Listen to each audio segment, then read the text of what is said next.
આજના આઝાદી પર્વની ખૂબ ખૂબ શુભેચ્છાઓ. મારું નામ નીલવી ગૌતમભાઈ વરસાણી છે. આજનો મારો વિષય છે હું સોશિયલ મીડિયા છું. હું સોશિયલ મીડિયા છું, ન તો માણસ છું, ન તો કોઈ પુસ્તક.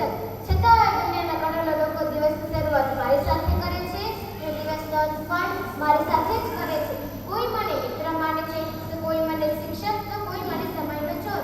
હું જ મારી વાત તમને કહું. હું જન્મ્યો ત્યારે મારો એક જ હેતુ હતો, લોકોને એકબીજા સાથે જોડ મારો. આજે હું વિશ્વના દરેક ખૂણામાં પહોંચી ગયો છું.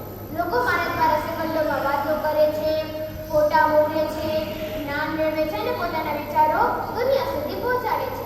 મને સૌથી વધુ ગર્વ ત્યારે થાય છે જ્યારે કોઈ વિદ્યાર્થી મારી મદદથી પરીક્ષામાં સફળ થાય છે, કોઈ શિક્ષક નવા વિચારો શીખે છે, કોઈ ખેડૂત ખેતીની માહિતી મેળવે છે, અથવા કોઈ કલાકાર પોતાની કળા સમગ્ર વિશ્વ સુધી પહોંચાડે છે.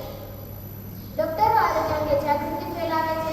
આપત્તિના સમયમાં પણ હું લોકો સુધી ઝડપથી માહિતી પહોંચાડું છું.